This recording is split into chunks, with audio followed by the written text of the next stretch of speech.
اب میں یہاں ایک بات بہت اہم بتاؤں گا آپ کو.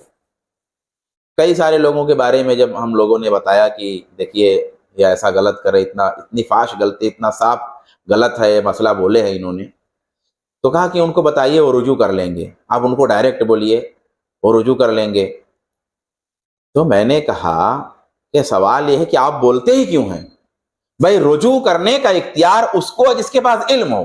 جیسے ڈاکٹر ہے، اب ڈاکٹر نے 100 آپریشن کیے، اب ایک آپریشن اس کا غلط ہو گیا، انسان میں انتقال ہو گیا، ہوتا ہے، غلطی ہوتی ہے ڈاکٹر سے بھی. تو 100 آپریشن کیے، ایک آپریشن میں ڈاکٹر سے کچھ مسٹیک ہو گئی، اس کو نہیں جیل ڈالا جائے گا. وہ اپنی غلطی مان سکتا ہے، وہ معافی نامہ لکھ سکتا ہے کہ ہاں اس سے یہاں مجھ سے بھول ہوئی، یہاں میں نہیں سمجھ پایا کیس کو، اس کو ہے بولنے کا اختیار. لیکن جو ڈاکٹر نہیں ہے اس کو یہ کہنے کا اختیار نہیں ہے کہ ارے غلطی ہو گئی اب پھر صحیح کر لوں گا. نہیں، تم کیے ہی کیوں آپریشن؟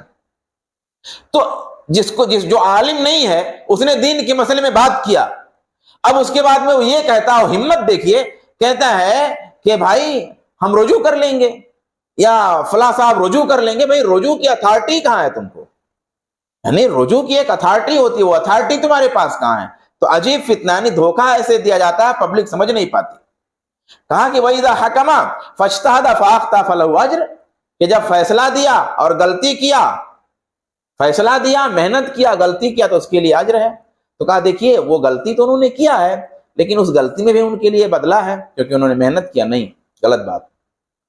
غلطی کرنے پہ اس مجتہد کو بدلہ ہے جس کے پاس علم ہے. جیسے امام مالک رحمۃ اللہ علیہ، امام شافعی رحمۃ اللہ علیہ، امام ابو ثور رحمۃ اللہ علیہ، امام اوزاعی رحمۃ اللہ علیہ، امام عبداللہ بن مبارک رحمۃ اللہ علیہ، امام بخاری رحمۃ اللہ علیہ، امام مسلم رحمۃ اللہ علیہ، امام ترمذی رحمۃ اللہ علیہ. علماء یہ جو مجتہدین ہیں، امام ابن تیمیہ رحمۃ اللہ علیہ، امام ابو حنیفہ رحمۃ اللہ علیہ، قاضی ابو یوسف رحمۃ اللہ علیہ، یہ سارے علماء ہیں. یہ دین کے مسئلے بتائیں اور دین کا مسئلہ بتاتے ہوئے پوری نیک نیتی سے، پورے رضائے الہی کو سامنے رکھ کر کے اور اپنے علم کی روشنی میں مسئلہ بتایا، مگر مسئلہ غلط ہو گیا. بعد کے زمانے کے عالم آئے اور انہوں نے بتایا کہ ان سے غلطی ہوئی ہے، قرآن حدیث کو سمجھنے میں فالٹ ہوا ہے ان سے. تو اب ایسے عالم کے بارے میں کہا جائے گا کہ ٹھیک ہے فالٹ ہو گیا لیکن پھر بھی ان کو اللہ کی طرف سے اجر ہے. کیوں؟ اس لیے کہ ان کے پاس علم تھا اور اللہ کی رضا کے لیے کیا.